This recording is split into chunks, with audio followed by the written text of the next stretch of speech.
Insurance penetration आखिर होता क्या है, जो कि इंडिया का बहुत लो है। तो आपको जानना जरूरी है कि इंश्योरेंस पेनिट्रेशन क्या है। इंश्योरेंस पेनिट्रेशन होता है कि कितना डेवलप्ड है इंश्योरेंस सेक्टर किसी कंट्री का। तो इंडिया काफी नीचे रैंक करता है इंश्योरेंस पेनिट्रेशन में। आईआरडीए की लेटेस्ट एनुअल रिपोर्ट पब्लिश हुई 22 दिसंबर 2022 को, जिसमें सारा डेटा दिया गया रिगार्डिंग इंश्योरेंस। तो उसी में से हमने ये पिक करा है इंश्योरेंस पेनिट्रेशन कितना है आखिर इंडिया का। सो यहाँ पे 30 कंट्रीज ली गई वर्ल्ड वाइड, और उन 30 कंट्रीज में अगर इंडिया की बात करें, इंडिया 27 नंबर पे पाई गई it comes to insurance penetration, life और नॉन लाइफ दोनों को मिला के। इसका मतलब है अभी भी इंश्योरेंस सेक्टर में डेवलपमेंट बाकी है, अभी भी इंश्योरेंस में पोटेंशियल बाकी भी है। अभी भी बहुत सारे लोग हैं जिन्होंने इंश्योरेंस पॉलिसीज नहीं ली हैं, जिन्होंने अपनी लाइफ को कवर नहीं करा या हेल्थ को कवर नहीं करा, अपना रिस्क प्रोटेक्ट नहीं करा है। तो अभी भी इस साल भी हम यही बात करेंगे 2023 में कि इंश्योरेंस लेना एक्सट्रीमली इंपॉर्टेंट है। बाकी सब चीजें वेट कर सकती है, लेकिन इंश्योरेंस पॉलिसी नहीं। I remember my father used to say, ये मैंने अपने किसी क्लाइंट से ही सुना था, उन्होंने कहा था कि चाहे आपको लोन लेकर इंश्योरेंस का प्रीमियम भरना पड़े, डू दैट।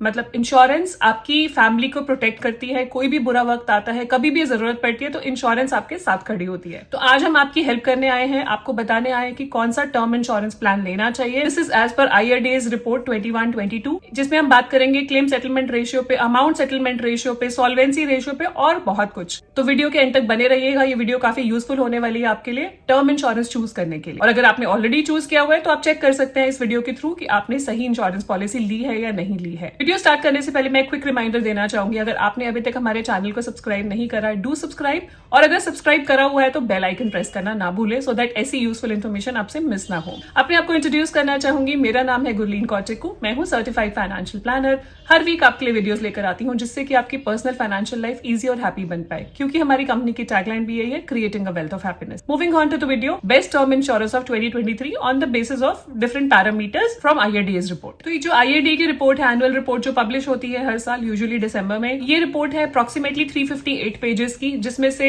180 ऑड पेजेस आपके इंग्लिश के हैं और बाकी हिंदी के हैं। तो बाइलिंगुअल रिपोर्ट है ये। डेफिनेटली आप अगर इंश्योरेंस सेक्टर में इंटरेस्ट रखते हैं तो ये रिपोर्ट को गो थ्रू कर सकते हैं, लेकिन इस वीडियो के थ्रू मैं आपको डीकोड करके आपको जो इंपॉर्टेंट चीजें इस रिपोर्ट में से जाननी जरूरी है वो आपके लिए लेकर आए हैं। पहले हम देखेंगे कि आईआरडीए का एक्चुअली में मिशन स्टेटमेंट क्या है। इसमें आईआरडीए का जो मानना है वो कैसे पॉलिसी होल्डर की हेल्प कर सकते हैं। एक तो to protect the interest and secure fair treatment to policy holders, मतलब रेगुलेटर है, आप कोई भी प्रॉब्लम होती है आप रीच आउट कर सकते हैं आईआरडीए को। To bring about speedy and orderly growth of the insurance industry, they make sure कि इंश्योरेंस की इंडस्ट्री की ग्रोथ ईयर ऑन ईयर होती रहे। Set, promote, monitor and enforce high standards of integrity, financial soundness, fair dealing and competence of those it regulates. तो आपको जिस insurance company के साथ आप डील कर रहे हैं तो फेयर डीलिंग होनी चाहिए। तो आईआरडीए रेगुलेटर है देखने के लिए कि सब काम सही से चल रहा है, कोई भी अनफेयर डीलिंग या कोई भी ऐसा नहीं हो रहा है कि जिससे पॉलिसी होल्डर के इंटरेस्ट को नुकसान पहुंचे। To ensure speedy settlement of genuine claims, अगर आपका क्लेम जेन्युइन है तो आईआरडीए का फर्ज बनता है कि आपको क्लेम टाइम पे दिया जाए, एंड सो ऑन। तो आप ये देख सकते हैं मिशन स्टेटमेंट आपके सामने है। आईआरडीए का पूरा फोकस यही है कि पॉलिसी होल्डर्स की हेल्प करना और पॉलिसी होल्डर्स को किसी तरह का कोई नुकसान ना पहुंचे। जो जेन्युइन, जिनका इंटेंट राइट है, उनको पूरा का पूरा क्लेम मिले। टर्म इंश्योरेंस कंपनीज की तरफ बढ़ने से पहले कुछ फैक्ट्स के बारे में बात करना चाहेंगे कि कितने क्लेम्स पे किए गए by different insurance companies last year. IRDA report में हमेशा आपको दो कंपैरिजन मिलेंगे, LIC and private sector. LIC जैसे कि आप जानते हैं it's a government owned insurance company, तो एलआईसी का अलग हमेशा मिलता है आपको, और प्राइवेट सेक्टर की जितनी भी कंपनीज हैं वो सारी मिला के अलग से। तो अगर हम बात करें डेथ क्लेम जो पे किए गए एलआईसी ने, टोटल में से 10% डेथ क्लेम पे किए गए आउट ऑफ 3,53,000 करोड़। 3,53,000 करोड़ पे आउट करा पॉलिसी होल्डर्स को, उसमें से 10% was death claims, 58% was policy maturity. आप जानते हैं कि एलआईसी का बहुत बड़ा शेयर है एंडोमेंट पॉलिसीज का, जिसमें पॉलिसी में मेच्योरिटी मिलती है। तो लगभग 58% पॉलिसी की मेच्योरिटीज पे की गई पॉलिसी होल्डर्स को। 27% वॉज सरेंडर, लोगों ने पैसा पॉलिसी सरेंडर कर दी या विड्रॉ कर दी। लगभग 5% वॉज एन्युटी या पेंशन के फॉर्म में, और 0.2% अदर्स। इसी में ही अगर हम देखेंगे प्राइवेट सेक्टर में 17% पे आउट आउट ऑफ 1,48,000 करोड़। सारी प्राइवेट सेक्टर इंश्योरेंस कंपनीज मिला के ऑलमोस्ट 23 इंश्योरेंस कंपनीज हैं जो प्राइवेट सेक्टर में है, 1,48,000 करोड़ पे किया गया। उसमें से 17% was death claims, 23% was maturity, क्योंकि कम एंडोमेंट पॉलिसीज आप यूजुअली देखेंगे, यूलिप या एंडोमेंट पॉलिसीज कम सेल होती हैं प्राइवेट कंपनीज की, mainly focus is on term insurance. फिर आपका सरेंडर और विड्रॉल के थ्रू 42%, यहाँ पे यूलिप सरेंडर होते हैं, एंडोमेंट पॉलिसी सरेंडर होती है, तो surrender rate is also high. अगर हम प्राइवेट सेक्टर का डेटा देख रहे हैं कि term insurance is more important than endowment policies.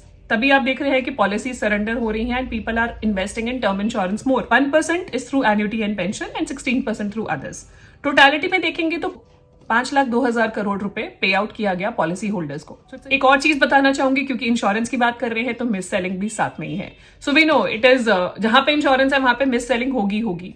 There will be couple of advisors, there will be couple of sources जहां से आप पॉलिसी लेते हैं जहां पे मिस सेलिंग की जाती है, जहां पे आपको पूरी इंफॉर्मेशन नहीं दी जाती है और गलत तरीके से प्रोडक्ट बेचा जाता है। आई एम हैप्पी टू से कि मिस सेलिंग की परसेंटेज भी कम हो रही है year on year. So number of miss selling complaints जो 2020-21 में थे वो थे 25,000 कंप्लेंट्स आई थी मिस सेलिंग की, कि गलत तरीके से पॉलिसी दी गई, गलत बोल के पॉलिसी दी गई, और वो रिड्यूस हो गई 23,110 में।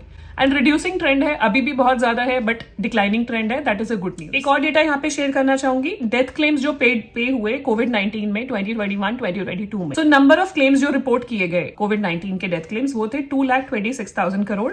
अमाउंट ऑफ क्लेम मतलब उन 2,26,000 पॉलिसीज का जो अमाउंट था वो था 17,757 करोड़। सेटल किए गए claim 2,25,000 crore. Amount of claim 17,269 crore. Out of 225 settle हुआ है। हम यहाँ पे देख रहे हैं कि जो सेटल नहीं हुआ है, मतलब उसमें कुछ क्लेम्स ऐसे होंगे जो फॉर्जरी के थ्रू डाले होंगे, फाउल प्ले होगा, कंपनीज को लग रहा होगा कि फ्रॉडुलेंट है। तो आप देख रहे हैं मैक्सिमम क्लेम्स पे हुए हैं, तो they were genuine claims and they were paid. जहां पे क्लेम रेपुडिएट मतलब कंपनी ने क्लेम लेने से ही मना कर दिया कि ये क्लेम हम लेंगे ही नहीं, this is not a genuine claim, policy lapse है या कुछ अदर XYZ रीजन है, तो 1550 क्लेम्स ऐसे आए जो कंपनीज ने रजिस्टर ही नहीं करे, जो रेपुडिएट कर दिए लेने से पहले। उनका अमाउंट था 448 करोड़ रुपए। नंबर ऑफ क्लेम्स जो अभी भी पेंडिंग है, जो आउटस्टैंडिंग है, वो है 137 क्लेम्स और अमाउंट ऑफ क्लेम है 40 करोड़। तो ये भी जल्दी सेटल हो जाएगा। नेक्स्ट हम बात करेंगे कि किस इंश्योरेंस कंपनी ने कितना प्रीमियम अंडरराइट करा। आपके सामने फिगर्स है 2020, 21 एंड 21, 22।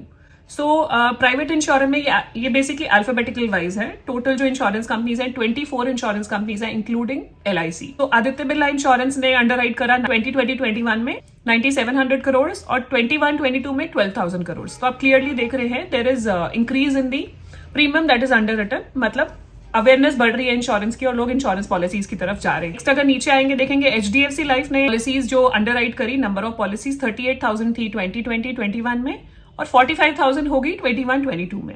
और नीचे आएंगे, I am just taking randomly, मैं पिक कर रही हूँ, आप ये डेटा देख सकते हैं आपके सामने है। SBI लाइफ इंश्योरेंस ने 50,000 अंडरराइट करा था 20-21 में और 21-22 में हो गया 58,759। LIC ने 4,03,000 अंडरराइट करा था 2021 में और 21-22 में 4,28,000 करोड़। अब टोटल जो अंडरराइट करा इंश्योरेंस में प्रीमियम दैट इज 6,28,731 करोड़। ये 2020-21 का था।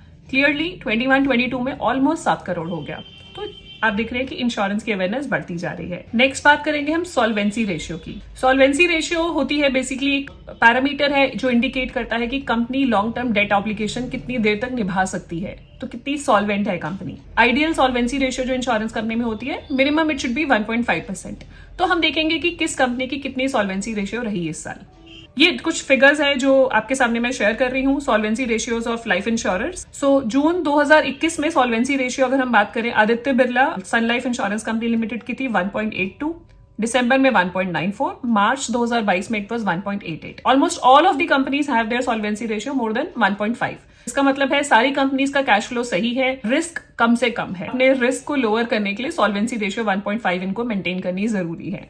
सो अब हम बात करेंगे जिस चीज की आप लोग बहुत टाइम से वेट कर रहे हैं, क्लेम सेटलमेंट रेशियो और अमाउंट सेटलमेंट रेशियो, और कौन सी टर्म इंश्योरेंस कंपनी आपके लिए सही रहेगी। हम इसको एनालाइज करेंगे डिफरेंट पैरामीटर्स पे। एक रिपोर्ट अवेलेबल है ऑन पेज नंबर 307 एंड 308, आपके सामने स्क्रीन पर है। दिस इज एनुअल रिपोर्ट में है, एनुअल रिपोर्ट IRD की जो है उसके 307 और 308 पेज पे ये रिपोर्ट अवेलेबल है।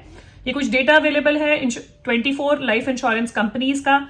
उस डेटा में है basically claim pending at the start of the period, claim intimated, claim booked, कितने क्लेम इंटीमेट करे हर इंश्योरेंस कंपनी ने, कितने क्लेम बुक करे, टोटल कितनी नंबर ऑफ पॉलिसीज का, कितना बेनिफिट का, कितने क्लेम्स पे करे, कितने क्लेम्स रेपुडिएट हो गए, मतलब कितने क्लेम्स वो रजिस्टर ही नहीं किए गए क्योंकि वो पेएबल नहीं थे इंश्योरेंस कंपनी के हिसाब से, कितने क्लेम्स रिजेक्ट किए गए, कितने क्लेम्स अभी भी अनक्लेम्ड पड़े हैं जो पॉलिसी होल्डर्स ने क्लेम ही नहीं करे आके, और कितने क्लेम्स पेंडिंग है towards the end of the period. तो 21-22 के एंड पे कितने क्लेम्स पेंडिंग थे। तो ये सारा डेटा अवेलेबल है इन 24 कंपनीज का। इसको एनालाइज करने के लिए, आप सिंप्लीफाई करने के लिए मैंने इसको एक्सेल में कन्वर्ट करा, जो आपके सामने है, ये मैंने शीट में कन्वर्ट कर दिया।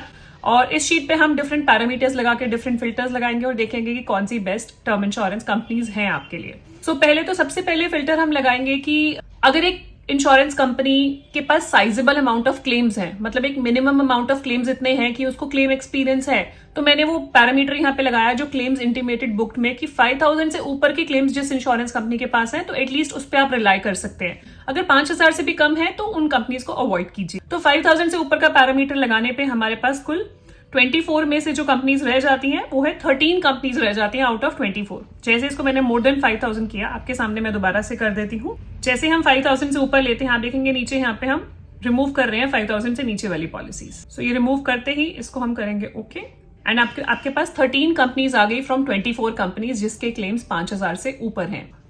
एक फिल्टर लग गया और 11 कंपनीज ऑलरेडी आउट हो गई जो हमने पैरामीटर रखा। अब नेक्स्ट फिल्टर हम लगाएंगे क्लेम सेटलमेंट रेशियो में। क्लेम सेटलमेंट रेशियो क्या होता है? क्लेम सेटलमेंट रेशियो होता है कि कितने क्लेम्स पे हुए वर्सेस कितने क्लेम्स रेज हुए। तो claim settlement ratio total number of claims raise हुए थे। फॉर एग्जांपल टॉप पे जैसे LIC आई तो LIC के टोटल क्लेम्स रेज हुए थे 1367104 और पे हुए एक्चुअल में 1349864। तो उसको अगर डिवाइड करेंगे तो ये आपका क्लेम सेटलमेंट रेशियो आ गया 98.74। तो 98.74% क्लेम सेटलमेंट रेशियो है LIC का। यहाँ पे हमने फिल्टर लगाया 98% से ऊपर वाली कंपनीज के लिए कि 98% से ऊपर का क्लेम सेटलमेंट रेशियो है तो हम उन कंपनीज को शॉर्टलिस्ट करेंगे। तो आउट ऑफ 13 कंपनीज हमारे पास अब रह गई 9 कंपनीज। तो ये 9 कंपनीज जो बच गई हमारे पास, हम इन पे अब दोबारा से फिल्टर लगाएंगे, दोबारा से एक और पैरामीटर हम इस पे लगाएंगे। हमने लिया, एज्यूम करा कि हमने पैरामीटर आपको फिर से बता देती हूँ। हमने लिया कि जो हमारे क्लेम्स हैं ग्रेटर देन 5000 और हमने लिया कि हमारी जो CSR है दैट इज मोर देन 98%। ये कुछ भी पैरामीटर आप लगा सकते हैं, ये मैंने पैरामीटर लगाया है। और definitely this is not the only way to calculate which is the best term insurance company. बहुत सारी चीजें होती हैं जो मैं हमेशा बोलती हूँ, जो आपका डेटा है, जो क्लेम सेटलमेंट रेशियो और जो रेशियोज होती हैं, this is a raw data. तो 100% आप इस पे रिलाई भी नहीं कर सकते, but this is one way to look at. क्योंकि काफी बार लोग बोलते हैं कि आप इसके बेसिस पे बताएं, डेटा के बेसिस पे विच इज द बेस्ट कंपनी। तो डेटा के बेसिस पे ये कुछ कंपनीज निकल के आई, 9 कंपनीज। अब नेक्स्ट हम पैरामीटर देखेंगे। अब हमने देख लिया कि 13 कंपनीज सिलेक्ट होकर आ गई। उन 13 कंपनीज में अब हम चाह रहे हैं कि ऐसी कंपनीज जिनकी क्लेम सेटलमेंट रेशियो 97% से ऊपर है। हम फिर से फिल्टर लगाएंगे on claim settlement ratio. 12 companies shortlist होकर आ जाती हैं जिनकी क्लेम सेटलमेंट रेशियो 97% से ऊपर है। तो दोबारा बताना चाहूंगी, जो पैरामीटर हमने लगाए वो क्लेम्स जिसमें मोर देन 5000 और CSR जिसकी मोर देन 97%।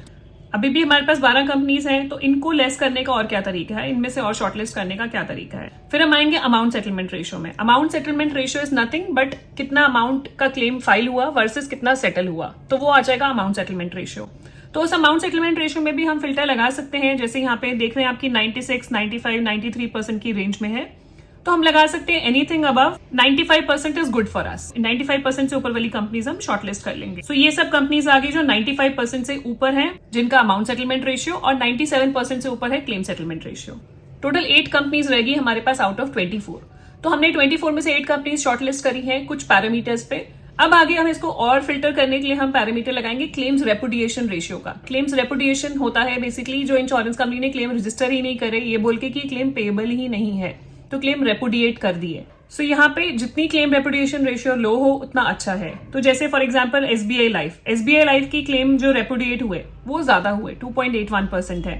फिर आदित्य बिरला सन लाइफ के 1.86% है, ICICI प्रूडेंशियल के 1.79% है, रिलायंस निपॉन के 1.27 और कोटक लाइफ के 0.84, max life 0.66 followed by LIC 0.64 and 0.10 Exide life.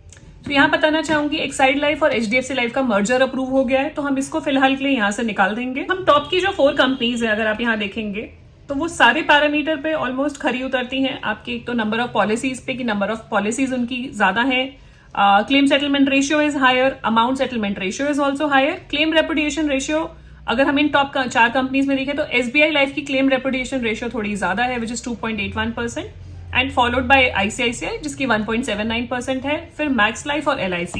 तो ये टॉप की जो 4 कंपनीज है, these are the 4 companies that you can consider for your term insurance buying decision. आप इन पे कंपेयर करके टर्म इंश्योरेंस पॉलिसी अपनी चूज कर सकती हैं। मैंने जैसे कहा था कि ये पैरामीटर ये नहीं है कि 100% यही पैरामीटर आप चूज करें। This is one way to look at it. तो अगर डेटा पे जाएंगे तो डेटा ये कहता है कि टॉप की जो 4 कंपनीज है वो है LIC, SBI life, max life और ICICI पे है। So this was all from my side for best term insurance plan in 2023। I hope आपको वीडियो यूजफुल लगी हो, हेल्पफुल लगी हो तो आप अपने फ्रेंड्स एंड फैमिली के साथ भी शेयर कर सकते हैं। एंड जाने से पहले क्विक रिमाइंडर, अगर अभी तक आपने हमारे चैनल को सब्सक्राइब नहीं करा है, do subscribe so that you get the right information at the right time. कुछ भी क्वेश्चंस हो इसके रिगार्डिंग, कुछ भी फीडबैक देना चाहें, कुछ भी बताना चाहें नेक्स्ट वीडियो किस पे बनाएं, प्लीज बताइएगा। एंड मिलते हैं आपको जल्दी नेक्स्ट वीडियो में। Stay safe, take care, bye bye.